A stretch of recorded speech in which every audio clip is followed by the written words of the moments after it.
Hey, Marina. Hi. Hi. Okay, so we're going to get started in about 5 minutes. So just hang tight. I'm just doing a bit of prep. Okay.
Is there no gas?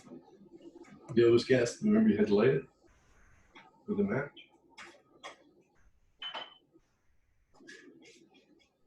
Do we not have one of those lighter things?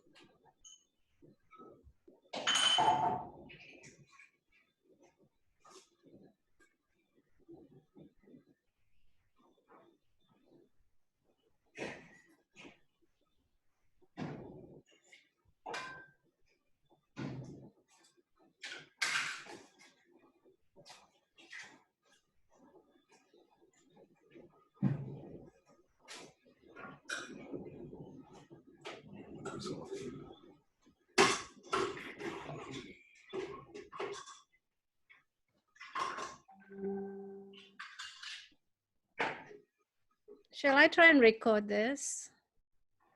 I'm gonna try and record. So yeah, we're gonna get started soon. We're just gonna give it a few more minutes, maybe just a couple more minutes, and I'm gonna try and record. But yeah, by all means, if you can record on your computer, because at least we have a backup. But it means you have to allow me. Oh, I think because you're the host. If I put on record, yeah. I have to get permission from you. Oh, okay.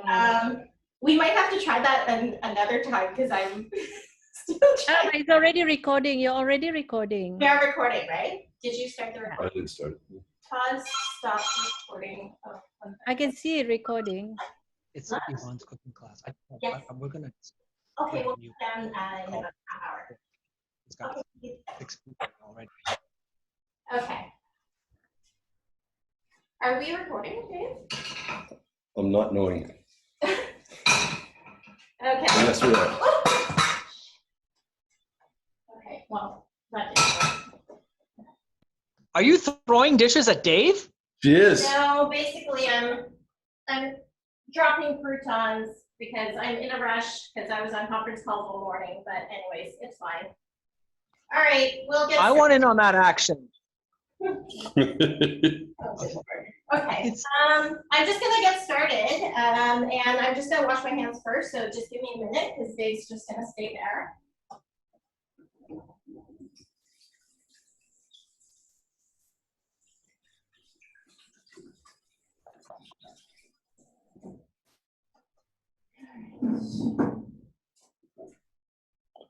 Okay, are you recording, Dave? Yeah, Do apparently we know it is. for Yeah. sure? It is? It says it is. Yeah. Okay, so thanks everyone for joining me for week 2 of trying to do this trial cooking demo to get our minds off of everything else that's going on in the world. So for today, what I decided to do was to focus on kind of the ingredients that I have in my fridge for one, because we're trying to use up all of our fresh produce. But also to focus on vegetables, because in the case that we may all end up in a lockdown and we can't get out, I wanted to make sure people also know how to have a few recipes so that you can freeze your vegetables and still have access to good ingredients and vitamins if we are not able to go out. So that's where we're at. I'm going to start with gazpacho, which is really, really simple. What happened? Oh, You ended the meeting. no, I didn't. It says post attendees, so you ended the meeting. Here. Oh, there we go. Okay. So sorry about that. And so I'm going to start with gazpacho. This is a really simple, easy recipe. It was given to me by my friend from Barcelona, actually. And so why don't we do that now? There are in here 4 relatively large tomatoes and 2 small ones. So we start with tomatoes as well as, and I've cut up at the bottom just a little bell pepper. So a very small bell pepper, or maybe half of a bell pepper. Also what goes into this is a small piece of onion. So you can see how tiny we're talking about. And then also some garlic. And I love garlic, so I'm going to put lots of garlic in this one. So it all goes into the blender. Just like that. And then I will add in a bit of red wine vinegar. So here. If you're in Bangkok, I get this from a place called El Mercado, which is not far from my home, very close to Queen Sirikit Exhibition Center. And they actually refill red wine vinegar as well as olive oil. Okay, so about a tablespoon of red wine vinegar, and then we're just going to whiz this through very quickly.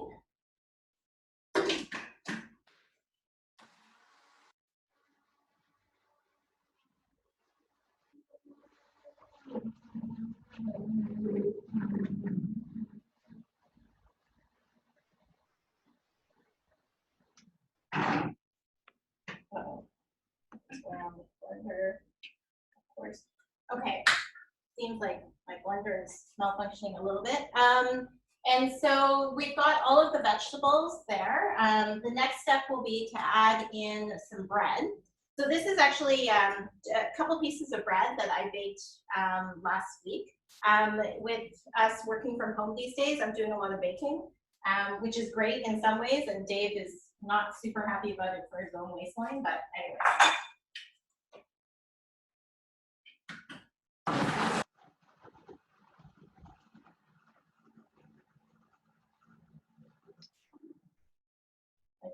I think the blender is leaking. Oh my God.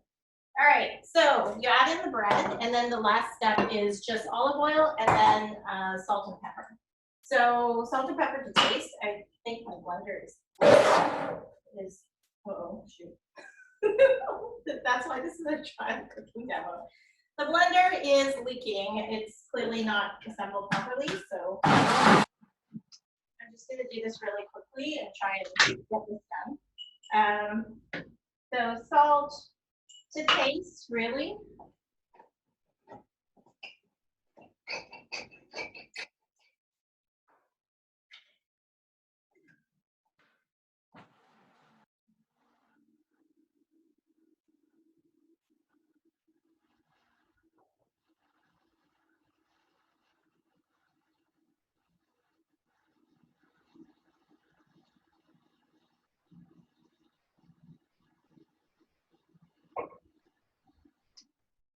And while you're running the blender, you add the olive oil. I wasn't measuring just now, but basically you want to change the color. So when you see it getting into like a more creamy color, that's when you know it's ready. Just probably can use just a little bit more salt, so it's just like a tiny spoon here.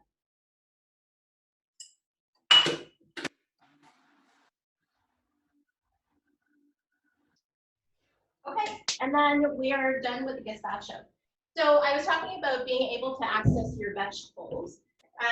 With gazpacho, up until the point where I added the bread, then it probably freezes best at that point. And so you can freeze it.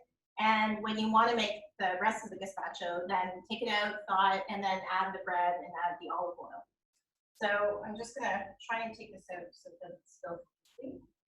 And just in terms of serving, when I do this for dinner parties, I like to serve it in a martini glass, just to be fancy.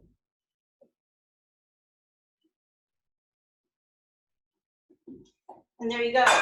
You can also add garnishes. I was working on some garnishes when we started this, but because I was on conference calls all morning, I wasn't able to get to it. But for the garnishes, what you can do is cut up some bread and do croutons. So what you do is cut up your bread in a small dice and fry it up with some olive oil, add a little bit of salt, and you can put some crunchy bits on top, as well as some vegetables. So that's gazpacho, and that was in less than 10 minutes. So we'll move on to the next one, which is cauliflower fried rice. So if you are trying to, this is good for parents who are trying to get their kids to eat vegetables, but it's also a good alternative if you're trying to keep your calories down, which we're trying to do these days because we're stuck indoors. So let me just set this up so that I move this blender out of the way.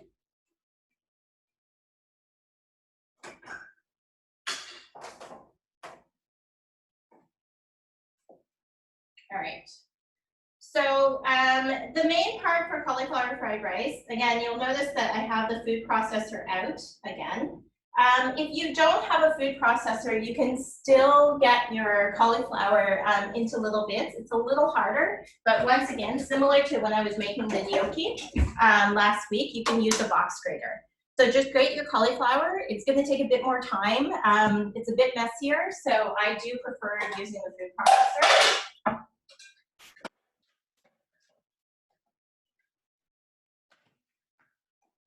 I'm trying to see if anybody, can you open the chat function? I don't. Thank you.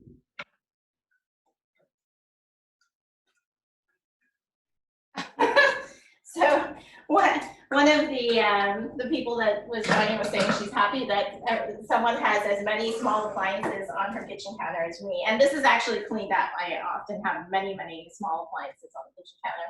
All right, so cauliflower fried rice. So we're gonna start with cauliflower. I've cut it up into sort of small florets. And you won't want to over jam your food processor. So maybe like halfway like this. And then use the pulse function to get it into little bits.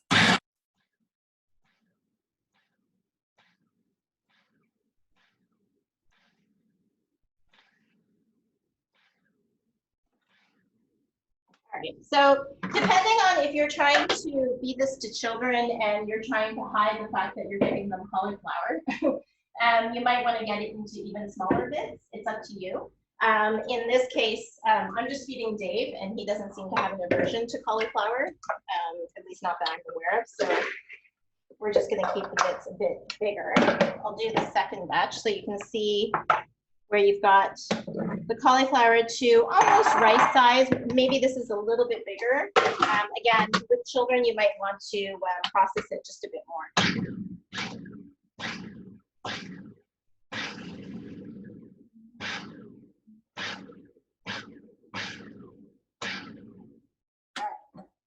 So our cauliflower is now ready. And the best thing about this meal is it's so fast. You can really just cook it within a few minutes, and that's exactly what I'm going to show you now. So in my household growing up, when we made fried rice, it always had a few different components. So usually onion, usually egg, usually green peas. I don't know if that was like a westernized version, but certainly in my household, we always had green peas. So I've taken out some frozen green peas, which I'll throw in the microwave while I do the rest. And then if you want to keep this completely vegetarian, then you don't have to put meat in it. But in our case, because we're going to eat this for lunch, I have some chopped up, a bit of ham underneath, and also this is some chicken that I cooked just a couple days ago. So what in our household, generally once a week, I try and cook roast chicken. And usually what I'll do is I'll cook 2 chickens in one sitting, and we'll eat one. And then the second chicken I'll debone, and I'll separate the white meat from the dark meat. I'll keep the bones to make stock in the freezer. And then I have that white meat and dark meat for if I want to make a casserole later in the week, or a sandwich, or a salad. So just a tip, if you're going to roast 1 chicken, you might as well roast 2, and then you can always have meat for later. Okay, so we're going to get started with cooking the cauliflower. The other thing I mentioned, onion. So I've got some green onion here. That'll be for color and for flavor. But I think I want to add in a little bit more onion to start. So just your usual cooking or chopping technique for cutting an onion, in case you haven't done this before. So cut it in half, keep the root part together. And then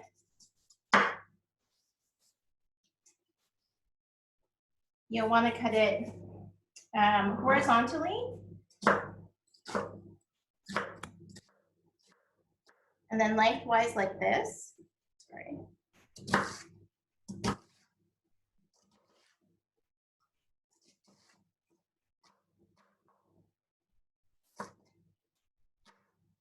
And then there you get that dice. You can do it a lot finer if you want, but I'm just doing a rough chop just to show you guys the technique.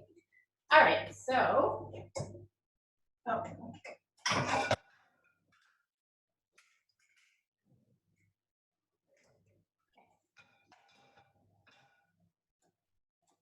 and I'm going to lighten this one up.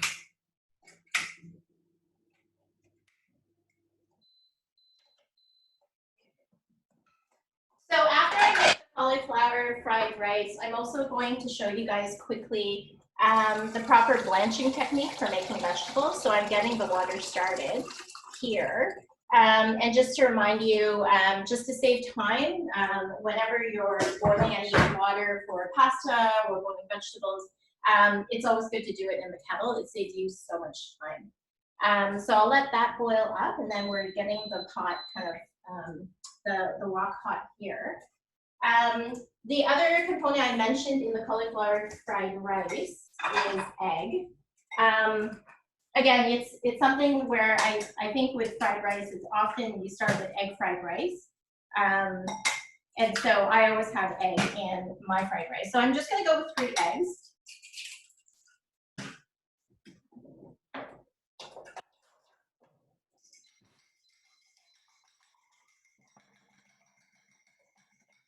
And I like to add, just to add some umami, that kind of like delicious flavor that comes from like mushroom. Sorry? Label. What? Label. Label? Oh, Maggi, I guess, like soy sauce. So I add a little bit of soy sauce, as well as a pinch of salt. And I usually do the eggs first, and then I'll do the rest, even if I'm making fried rice. This. All right, so.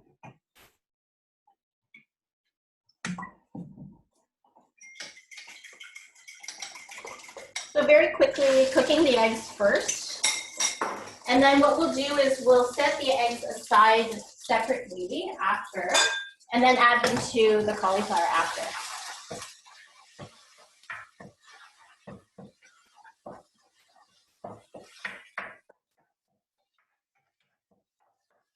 So not completely cooked, but cooked enough so that they hold their form.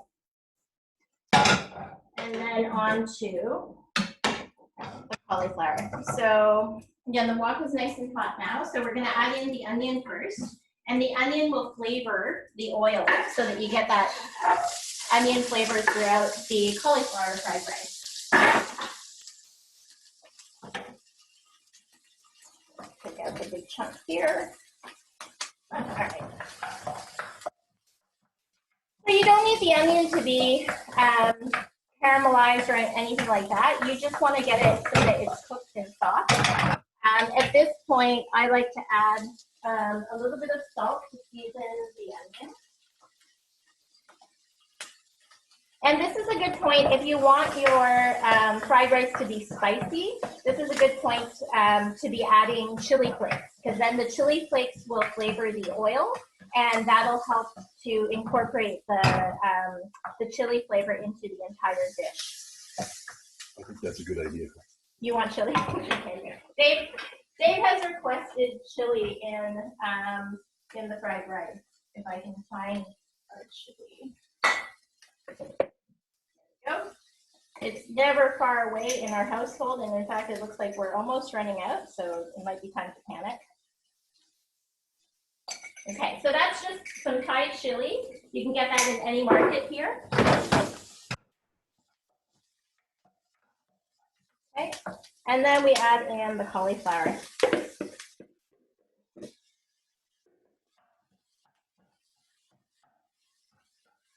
And of course, like cauliflower doesn't really take that long to cook, right? So this is just a few minutes where you're basically getting it so that it's soft. In terms of flavor, there's many ways that you can flavor this. If you have some, you can use salt, that's the start, or you can use soy sauce. If you want to keep vegetarian, that's what I would use. For me, I also like to use chicken stock when I have it. So I actually made, as I said, I made roast chicken just a couple days ago. So I kept the drippings from the pan, and I'm adding a little bit of that stock in. So again, using as much as I can from previous meals, but if you don't have your own chicken stock, of course, you can always buy those cubes that they sell. They also sell little jelly packets these days, which is really, I find very, very convenient if you don't make your own stock all the time. And so now I'm adding in the cut up meat. Again, if you want to keep this vegetarian, you can do that. And then the peas. So frozen peas. Just the thing about frozen peas, if you're shopping in Thailand, you got to be careful about which peas you buy, because if they're I would recommend the imported peas, the ones from Australia. If you buy the local peas, they tend to be really starchy and not really sweet. So I've been a little bit disappointed at times with peas that I buy here. All right, so I'm going to give it a taste.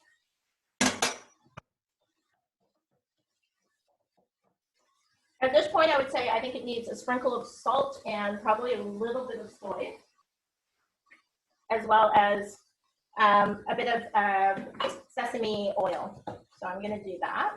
Add this in, a little bit of soy.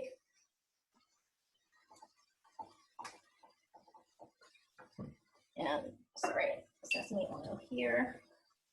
And you don't need a lot of sesame oil. It's a quintessential Asian flavor that you have in so many Chinese dishes.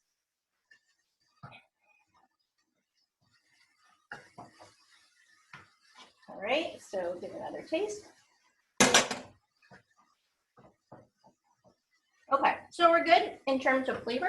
Now we're just going to add back in the egg.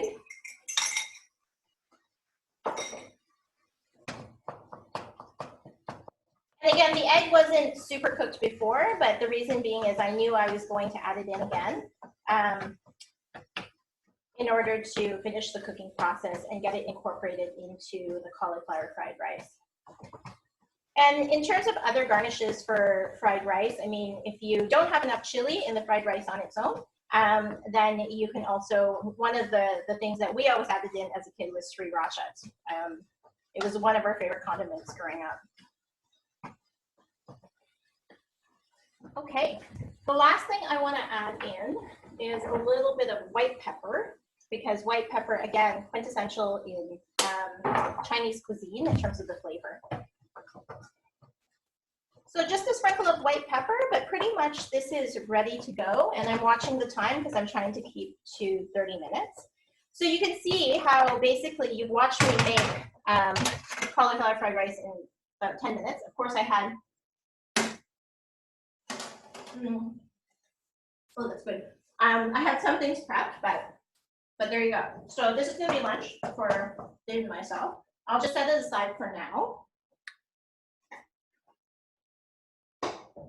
Okay, and then last bit is, again, in a time where we're all looking at possibly going into a lockdown. I know that we're trying to get away from thinking about COVID, but I thought it would be useful to just show you very quickly blanching techniques.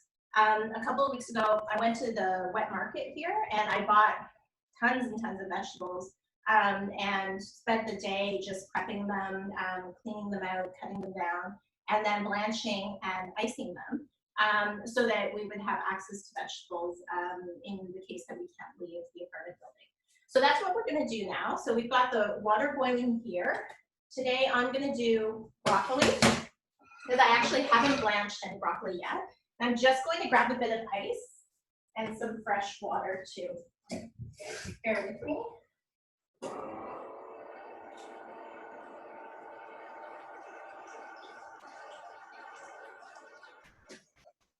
All right, so we've got the water boiling, and what we'll want to do is add a bit of salt to the water, just like that. And this is all a very fast process. So I'll just dump in all of the broccoli. So I've cut the broccoli up into florets, but I've also, the stem, I took the tough part out of the stem. So I cut around the outside, but I cut up the stem so that we can also use the stem. So you can use all parts of the broccoli. And then you let it cook so that it gets kind of bright. Usually I'll just bring it back up to a boil.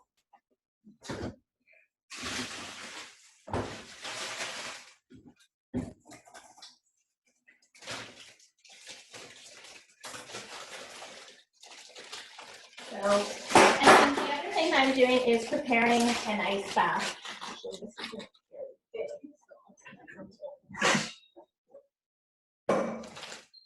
so I use this method when I'm also making beans, any like kind of more tough creams, just so that they remain crispy when you're cooking them. And it's a great way when you're also having company over to sort of be able to cook your vegetables ahead of time and then do a quick reheat after with a bit of garlic and maybe some olive oil. All right, so the broccoli is pretty much done. And so we have, again, some fresh water with some ice, as well as a little bit of salt. So then we'll take the broccoli out.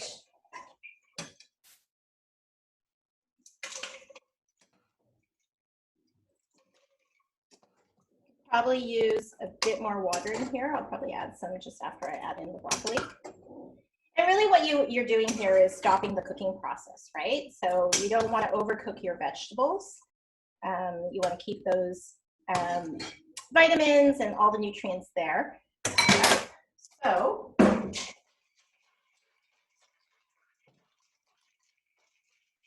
then you let your broccoli cool down. And eventually, then what you'll do is drain the vegetables so that they're as dry as possible. And then package them. So what I do is I use a little bit of cling wrap, right? And I'll package into portions for 2 people. And then in packages, but then also put it in a freezer bag. So what you're trying to do is preserve your vegetables so that they don't get freezer burn. And so what that looks like, you might have this here, is something like this.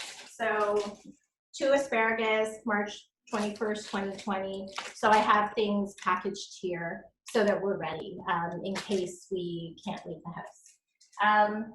So yeah, so again, keeping into time, this is almost 30 minutes. If anybody has any questions, I'm happy to take them because we have a few more minutes. But thank you for joining for our second one. This time we actually were recording, so hopefully I'll be able to take a look at the comments afterwards. It's kind of hard to do both at this time. I'm muting you guys in case you want to give some feedback right now.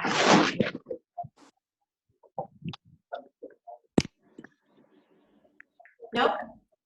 Okay. Yvonne, does that? Yvonne, Go ahead. I have a question. Why can't we just freeze vegetables straight away into the food? I mean, why do we have to blanch it? Why can't we just freeze it whole? Yeah, so that's a really good question. From the result will end up with a vegetable that doesn't have the right texture.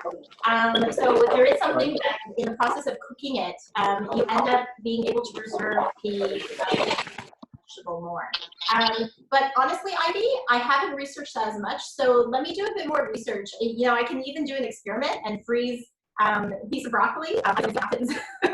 But I know for things like vegetables like kale and leafy vegetables, they really don't stand up to just throwing them into the freezer. Things like spinach, for instance, you do have to blanch it before you throw it into the freezer. And I think it also protects against the freezer burn too. Any other questions? Oh, sorry, I think my husband muted. They can unmute themselves. Oh, you can unmute yourself. No? Yeah, thank you for that. I stuck a small piece of cabbage in the freezer yesterday. I wanted to experiment. Okay, send me a picture. I'll give you the results, yes. Yeah, send me a picture on our separate chat. So.